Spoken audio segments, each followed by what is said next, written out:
नमस्कार। आज के इस एक्सप्लेनर में एक बहुत ही अदृश्य लेकिन सच में बेहद अहम दुनिया में कदम रखने वाले हैं।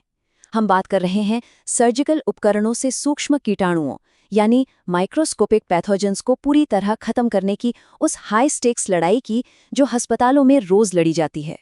ये किसी साइंटिफिक थ्रिलर से कम नहीं है। तो चलिए बिना किसी देरी के शुरू करते हैं।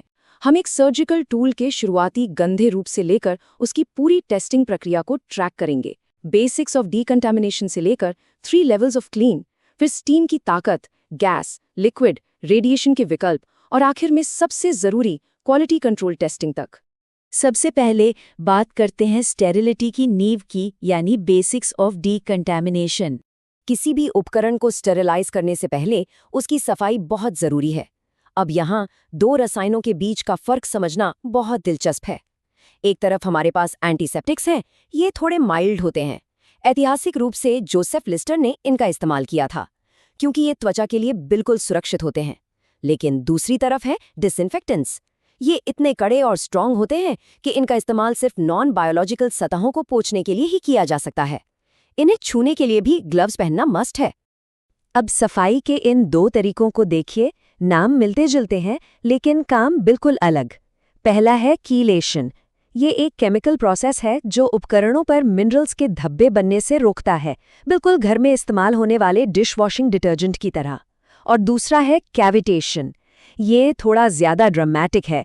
इसमें अल्ट्रासोनिक वाइब्रेशन का इस्तेमाल होता है जिससे छोटे छोटे बुलबुले बनते हैं जो उपकरणों पर चिपकी हुई गंदगी या बायोबर्डन को सचमुच हिलाकर बाहर निकाल देते हैं।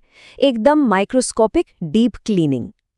चलिए अब अगले पड़ाव पर चलते हैं, द 3 लेवल्स ऑफ क्लीन यानी कैटेगराइजिंग केयर। असल में हर उपकरण को एक जैसी सफाई नहीं चाहिए होती। स्पाउल्डिंग क्लासिफिकेशंस इसे बड़ी खूबसूरती से समझाते हैं। उदाहरण के लिए एक पल्स ऑक्सीमीटर जो सिर्फ बाहरी त्वचा को छूता है वो नॉन क्रिटिकल है, उसे बस साफ होना चाहिए। लेकिन अगर कोई एंडोस्कोप है जो शरीर के अंदरूनी हिस्सों में जाता है तो वो सेमी क्रिटिकल है और उसे हाई लेवल डिसइंफेक्शन चाहिए। वहीं दूसरी ओर सर्जरी में शरीर के बिल्कुल अंदर जाने वाले टूल्स क्रिटिकल होते हैं। इनके लिए कोई गुंजाइश नहीं है, इन्हें पूरी तरह से स्टराइल होना ही पड़ेगा। एक भी स्पोर नहीं बचना चाहिए। और इन क्रिटिकल उपकरणों के लिए हमारा सबसे बड़ा हथियार है the power of steam. High heat, high pressure. भाप न सिर्फ सस्ती है बल्कि अविश्वसनीय रूप से प्रभावी भी। पुरानी ग्रेविटी मशीनों में क्या होता था कि भाप बस धीरे धीरे हवा को बाहर धकेलती थी, लेकिन नए डायनामिक एयर रिमूवल सिस्टम्स तो एकदम अलग लेवल पे काम करते हैं। ये मशीनें पहले वैक्यूम लगाकर चेंबर से सारी पुरानी भारी हवा को खींचकर बाहर निकाल देती हैं और फिर हाई प्रेशर वाली भाप एकदम से खाली जगह और उपकरणों की संकरी नलियों, जिन्हें ल्यूमेंस कहते हैं, उनमें घुस जाती है। ये साइकिल बार बार रिपीट होती है ताकि कोई भी कोना न छूटे। इसका सबसे बड़ा फायदा पता है क्या है? समय की भारी बचत। जरा इस डेटा पर नजर डालिए। पुरानी ग्रेविटी मशीन में 250 डिग्री पर जिन रैप्ड उपकरणों को स्टेरिलाइज करने में 30 मिनट लगते थे, तापमान 270 डिग्री करने पर वो समय 15 मिनट हो जाता है। लेकिन डायनामिक एयर रिमूवल का जादू देखिए, ये प्रोसेसिंग टाइम को घटाकर सिर्फ 4 मिनट कर देता है। 30 मिनट से सीधे 4 मिनट, है ना कमाल की एफिशिएंसी। और अगर बीच सर्जरी में किसी उपकरण की तुरंत जरूरत पड़ जाए और उसे फ्लैश स्टेरिलाइज करना हो तो वहां भी ल्यूमन यानी नली का होना या न होना बहुत मायने रखता है। बिना नली वाले उपकरण दोनों ही सिस्टम में 3 मिनट लेते हैं, लेकिन अगर टूल के अंदर कोई नली है तो ग्रेविटी सिस्टम में भाप को अंदर पहुंचने में पूरे 10 मिनट लग जाते हैं।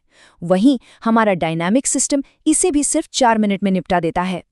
पर रुकिए, 270 डिग्री की भाप प्लास्टिक को तो पिघला देगी, इसलिए डेलिकेट उपकरणों को बचाने के लिए कुछ ऑल्टरनेटिव मेथड्स भी बहुत जरूरी हैं। डेलिकेट प्लास्टिक्स और इलेक्ट्रॉनिक्स के लिए सबसे पहला नाम आता है एथिलीन ऑक्साइड का या ETO गैस का। ये गैस असरदार तो बहुत है लेकिन साथ ही बेहद जहरीली भी है। इसके लिए खास मजबूत वेंटिलेशन वाले कमरों की जरूरत होती है और पूरी प्रक्रिया में 16 घंटे तक का समय लग जाता है। और हाँ, सुरक्षा का आलम यह है कि ऑपरेटरों को सख्त हिदायत होती है कि वे इन कार्ड्स को हमेशा अपनी तरफ खींचें, धक्का कभी न दें, ताकि वे गलती से भी इसके जहरीले वाष्प को सांस के साथ अंदर न ले लें। एक और शानदार विकल्प है हाइड्रोजन पेरोक्साइड गैस प्लाज्मा। इसमें लिक्विड को वेपराइज करके प्लाज्मा में बदला जाता है जो टाइवैक रैपर्स के आर पार चला जाता है। ये ETO के मुकाबले काफ़ी कम जहरीला है, जो एक बहुत अच्छी बात है। हालांकि इसकी अपनी एक सीमा है। ये बहुत संकरी और कॉम्प्लेक्स नलियों के अंदर गहराई तक आसानी से नहीं पहुंच पाता। अब लिक्विड प्रोसेसिंग को ही देख लीजिए। अगर ग्लूटराल्डिहाइड जैसे लिक्विड में प्लास्टिक एंडोस्कोप्स को डुबोया जाए तो समय का खेल बड़ा दिलचस्प हो जाता है। अगर मकसद सिर्फ हाई लेवल डिसइंफेक्शन है, यानी ज्यादातर बैक्टीरिया को मारना, तो काम 20 मिनट में हो जाता है। लेकिन अगर ट्रू स्टरलाइजेशन चाहिए, जहां वो जिद्दी हाईली रेजिस्टेंट स्पोर्स भी खत्म हो जाएं, तो उसके लिए पूरे 10 घंटे का लंबा इंतजार करना पड़ता है। वैसे एक तरीका और है जिसका इस्तेमाल बड़े मैन्युफैक्चरर्स करते हैं, इंटेंस आयोनाइजिंग रेडिएशन, जैसे कि गामा रेज। ये रेडिएशन पैथोजेंस का नामो निशान मिटा देता है। और सबसे खास बात क्या है, ये उपकरणों पर कोई रेडियो एक्टिव अंश नहीं छोड़ता। जैसा कि कहा जाता है, जैसे ही लाइट का स्विच बंद होता है, ये पूरी तरह से गायब हो जाता है, एकदम सेफ। अब आते हैं अपने आखिरी और शायद सबसे जरूरी हिस्से पर, क्वालिटी कंट्रोल टेस्टिंग, यानी इस पूरी प्रक्रिया को साबित करना। मशीनें तो बड़ी इंप्रेसिव हैं, लेकिन जरा सोचिए, ये कीटाणु तो नंगी आंखों से दिखते ही नहीं है। तो फिर मेडिकल प्रोफेशनल्स को आखिर ये 100% यकीन कैसे होता है कि पैथोजन सच में मर चुके हैं? मरीजों की सुरक्षा के लिए ये एक बहुत ही क्रिटिकल सवाल है। और इसका जवाब मिलता है 2 तरह के इंडिकेटर्स से। पहला है केमिकल इंडिकेटर। ये सस्ते और तेजी से रंग बदलने वाली पट्टियां होती हैं, जो सिर्फ इतना बताती हैं कि उपकरण पर गर्मी या गैस लगी थी, लेकिन असली सबूत देते हैं बायोलॉजिकल इंडिकेटर्स। इन छोटे वायल्स के अंदर असल में जीवित कीटाणु होते हैं। जी हाँ, लाइव जर्म्स। इन्हें कल्चर करके देखा जाता है, और यही वो इकलौता तरीका है जो डंके की चोट पर साबित करता है कि स्टेरिलाइजर वाकई जीवन को खत्म कर रहा है। ये जीवित बायोलॉजिकल टेस्ट रोजाना किए जाते हैं। इन्हें मशीन के उस हिस्से में रखा जाता है जो सबसे ठंडा होता है, आमतौर पर एकदम नीचे ड्रेन के पास। पारंपरिक कल्चर्स को ग्रो होने में 24 घंटे लगते हैं, पर आजकल के रैपिड इंडिकेटर्स सिर्फ 3 घंटे में रिजल्ट दे देते हैं। अगर गलती से भी उन वायर्स में कुछ पनप गया तो समझ लीजिए अलार्म बज गया।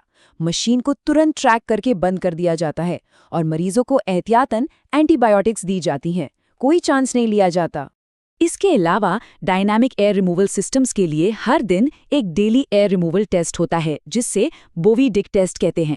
इसका काम है ये पक्का करना कि मशीन चेंबर से हवा को ठीक से वैक्यूम कर रही है या नहीं। इसे याद रखने की एक बहुत ही आसान सी ट्रिक है।